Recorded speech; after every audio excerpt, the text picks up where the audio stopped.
So we've covered the erector set stuff, the placement of the layout, and the amount of composition that we had as an end result. But as I was working with things on this particular shot, we definitely were at a lower point. We had to model up a lot of this stuff. And although I don't have an exact recreation of the back and forth process of iteration after iteration after iteration, what I have prepared for you is a breakdown of how the general pass structure went, where I kind of focused my work flow and where I spent my time, uh, sort of like in a session by session basis. So I like to work in passes. I like to be as iterative as I can whenever I'm approaching something like this. Um, Obviously, we had the initial blocking as sort of our core placement and volume, but details and uh, refinement kind of came through that. And we had a good level of detail from our initial Rector set pieces. So if we go ahead and unhide our navigator and where she sits within the camera view, and so the first example here, obviously we're harvesting the final mesh, but I mean you can see right now there's a lot of erector set stuff that we'd already defined. This is as it was in the erector set. We had our base blocking for the chair, and I'd gone in and refined the chair more and kind of had a better sense of where I wanted to go with that. And we sort of figured out the brain of the ship, which is sort of like instead of a rectangular HAL, we had a round HAL.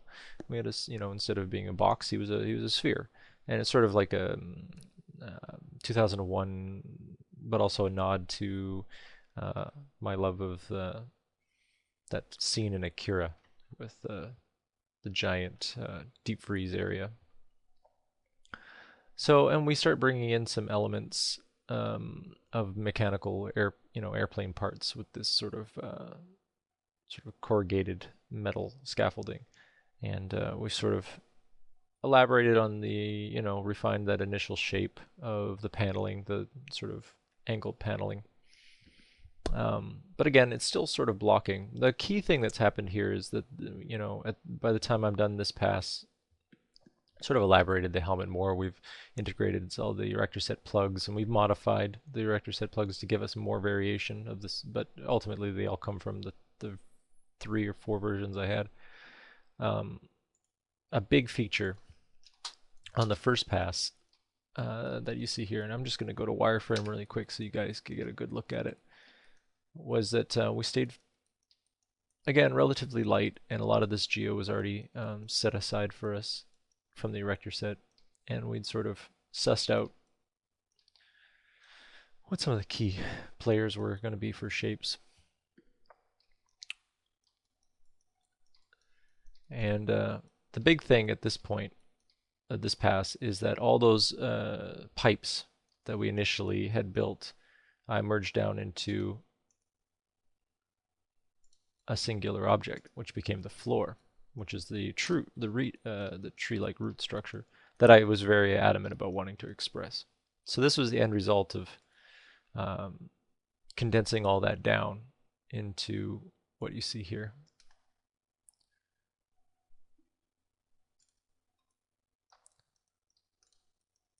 So if I go ahead and throw a turbo smooth on it, this is probably the densest piece of mesh I have in the composition. It's obviously it's quite dense, but I had made the decision that I didn't just want to have these pipes just sort of butted against a ground plane, and I didn't want to see an obvious seam. I felt it was very important that it felt integrated and it was just sort of fused right in with the metal. And I have some ideas when I go to texture this of what I'm going to be doing with that. But for now, this was sort of the base cage that I settled on, which has this root-like structure, but still retains, this pipey nature. I didn't want to get too away from that, and I intentionally left the curves not completely Bezier, but instead the sort of pseudo-linear, curved subdivided mesh.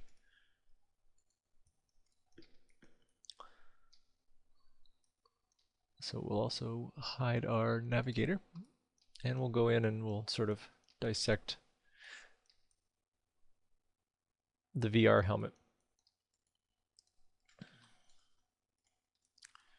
which we can see right here. Now we're so far back and it's so far into the halo here, the control halo, that you didn't really need to do too much with it outside to get just some key cool shapes going on. So we smooth it out and we see I had borrowed some camera lens ideas, sort of like focal imaging or whatever you'd like to call it, with these base plugs from the Erector set that I, of course, played around with and altered. And all these plugs come from the Erector set, just sort of chopped up in various things, and sort of worked out some of these key shapes that we're going to run pipes through.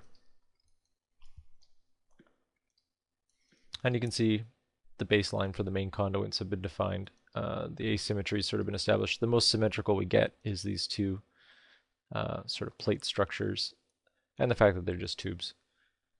But ultimately, outside of that, they're pretty different from one another. And this is a key Erector set piece that I added 2 additional ports on. And we gave him an eyeball, which I always envisioned as sort of this pulsing blue. All right, so that would be just the first look at the first pass. So this is generally kind of, some of the stuff we had worked out. Now if we reveal the second pass, as you can see here, we just sort of added more stuff and sort of figured out some more things. A lot of it is Erector set again.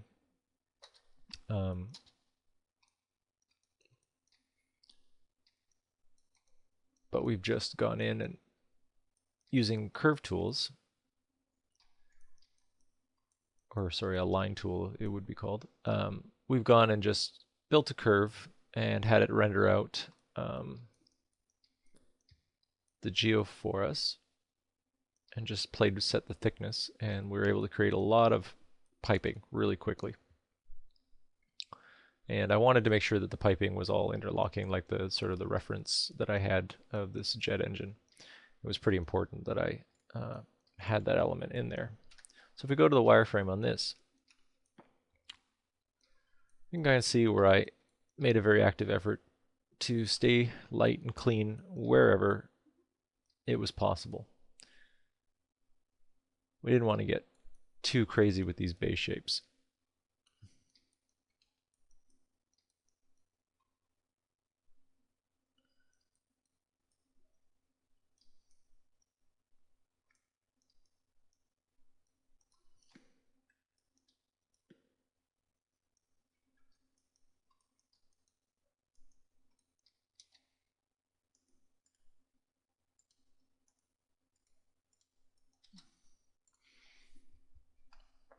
So this is pass 2. Again, it's mostly just a Erector set placement and then filling in the blanks with some tubing.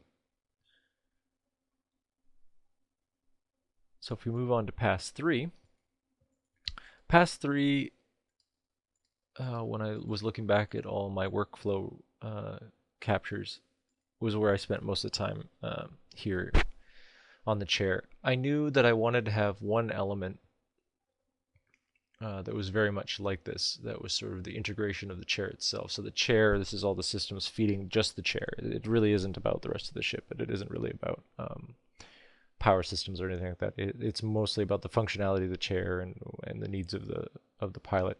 And one of the things I haven't gotten into yet with her, and it'll be in the final composition, is this sort of the further interface aside from just the helmet itself, but how she's cared for via the machinery and how she integrates all into that, and how she's very much fully a part of this machine now. You don't really get the sense as it is, but when I'm finished with it, my hope is that you get this idea that you can't really quite figure out where she begins and where where she ends anymore in how she's integrated with the machine. And this is what sort of implies all of that, is waste management and power systems and just stuff that's directly associated to her and her life in this system.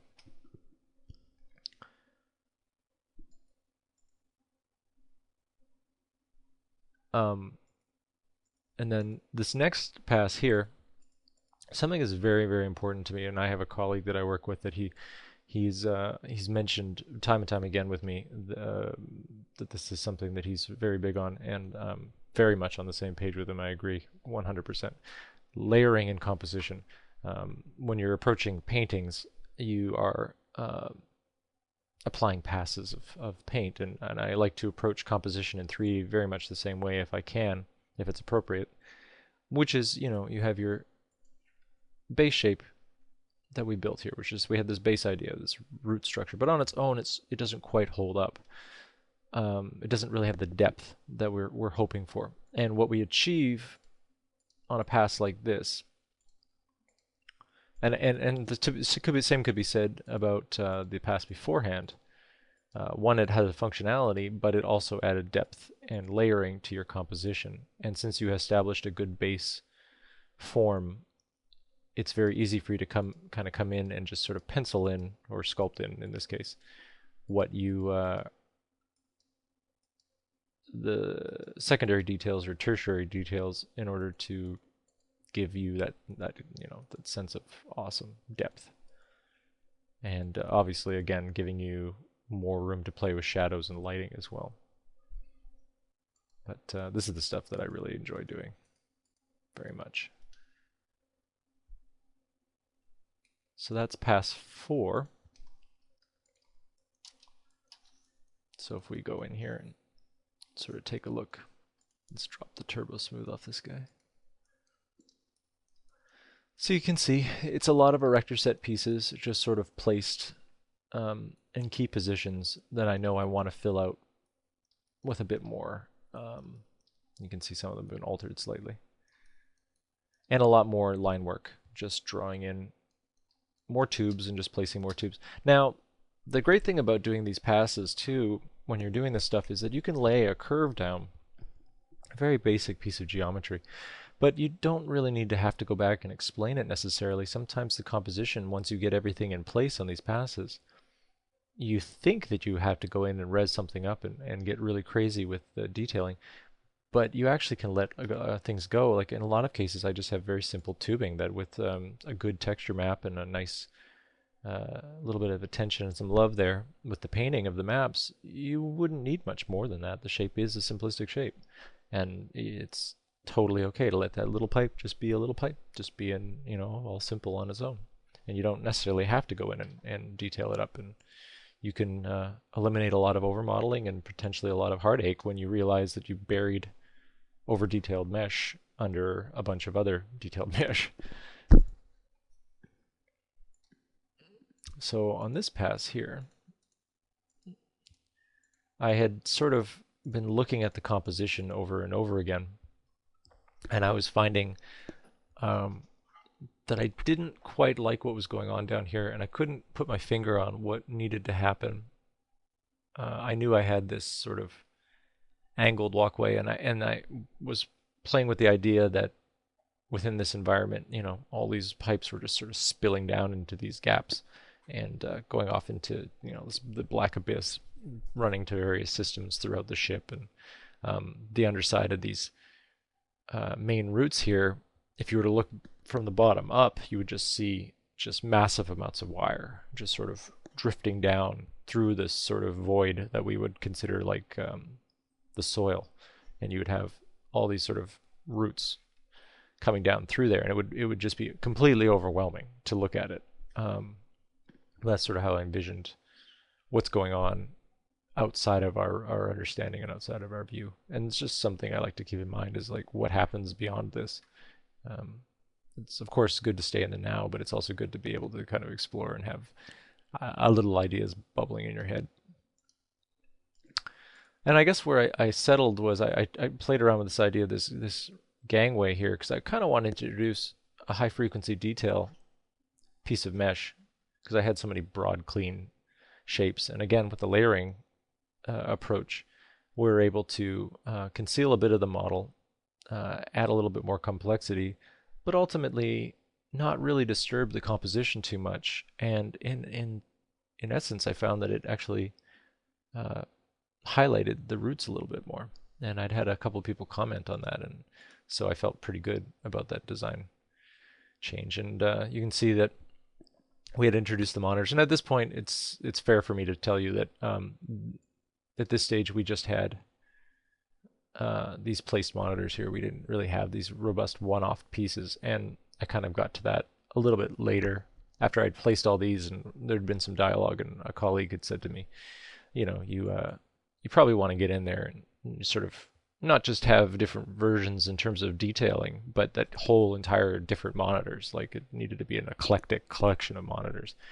And so one of the things I actually really got into on this piece was once it stopped being an afterthought and I started to pursue it more intently. One of the first things I did is I just sat down for a whole night and just looked at the consoles from space shuttles, previous launches of space shuttles, like that go out into space. Obviously, space shuttle. um, and I just saw how those systems were built and how cockpit systems were built. And they had a framework or a box, or they had a certain amount of space that they had to work with. And they would, build the machinery into these boxes. And my coworker has this really great office that he's built up too, where he has these little eyeglass things that you can look down into, and you see this really crazy old school sort of steampunk image come back at you. And it's a visor type thing, and not quite what I have here, but it was the same idea. And I remember just looking at it one day, and I just thought, well, that'd be really cool. And it kind of came up in my mind when I was designing this, so I kind of added in. It was sort of the idea was that what she is seeing, and in her world, this would be an average crew member who has access to this area. If they had to somehow, I don't know, share her space and what she's seeing and what's going on in her world, which of course she's totally in her head here. This would be our way of sort of visualizing her world a little bit more. It was just sort of a nod to this element that my coworker had on his desk. I really kind of liked it. And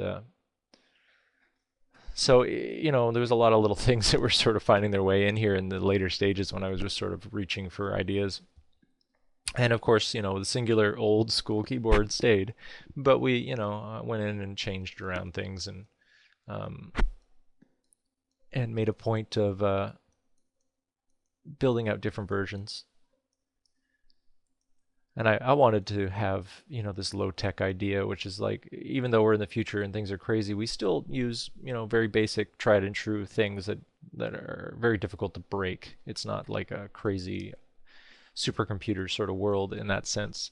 The systems do what they're built to do, and they have their job, and it's very much like how we approach things today, but just sort of we're still kind of letting certain things go. So toggle switches and dials and readouts, and I envisioned that these monitors have very specific jobs that only sort of they monitor one area or one part of the system, And since we have so many systems in theory in our ship, our fictitious ship coming to one place, it made sense that you could monitor and sort of interface with them all.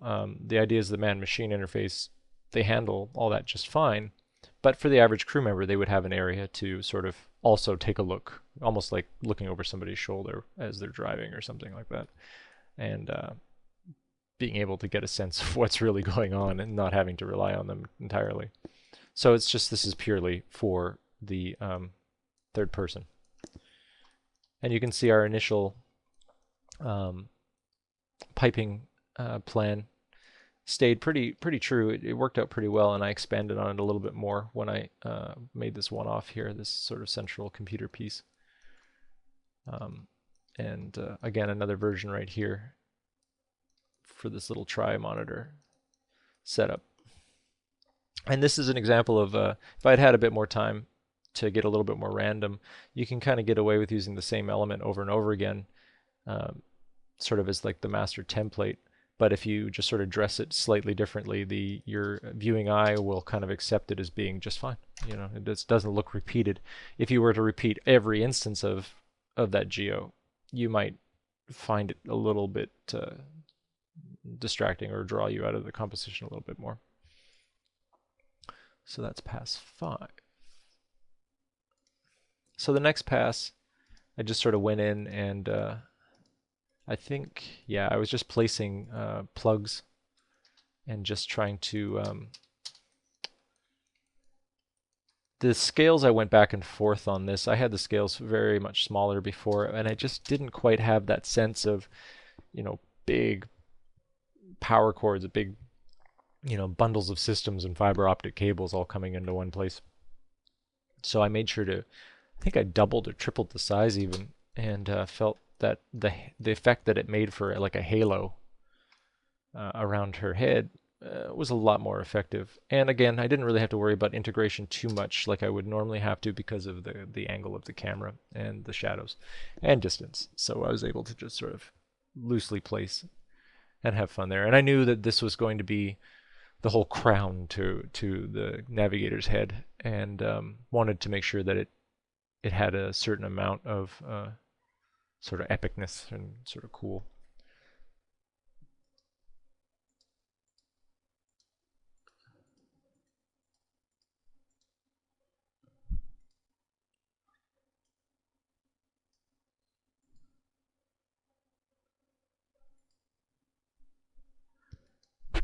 So in this pass, I'm just sort of filling in the background a little bit. I just felt like I had some space I needed to use up, and I had already designed the main computer itself to have these sort of coolant ports. I kind of just view these as like just large conduits of just bringing either biofluids that the computer system itself needs, or just straight up cooling fluids, cold, nitrogen or water or whatever the system is for cooling off this massive computer system here. And also, running power systems through these main conduits here. But these ones were intentionally meant to be like fluid and lubricants or whatever, oils or grease or whatever needs to be, needs to be used. Kind of just open to the imagination. And then this pass here,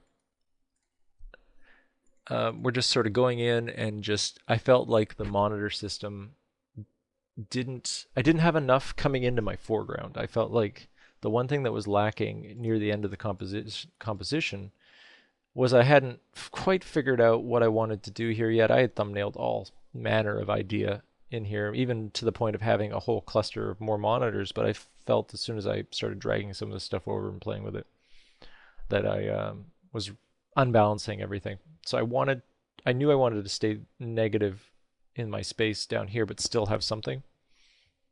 And over here, I kept thinking I had to do something back here. And the ultimate decision then was just to come straight up into the foreground and just put something right up into your viewing area. And actually, I really enjoyed giving a profile to the monitor, and actually for the first time within this stuff, being able to actually see the backside of it. And I still don't have to fully explain myself. I get to just skirt it and just sort of frame up and just sort of finish the composition on this side, which then actually starts and finishes several arcs of eye travel. And it sort of made this a little denser and allowed for this walkway, which the decision for the walkway came because, one, I needed to fill the space a little bit more, I felt. But two, from a practical standpoint, I want things to still look like they function. I don't want it to just simply just be for art. I believe that you have to find a balance in composition and functionality. And so one of the decisions was that I needed to make sure that this looked like it was a workable area for somebody to come in and sort of interface with this.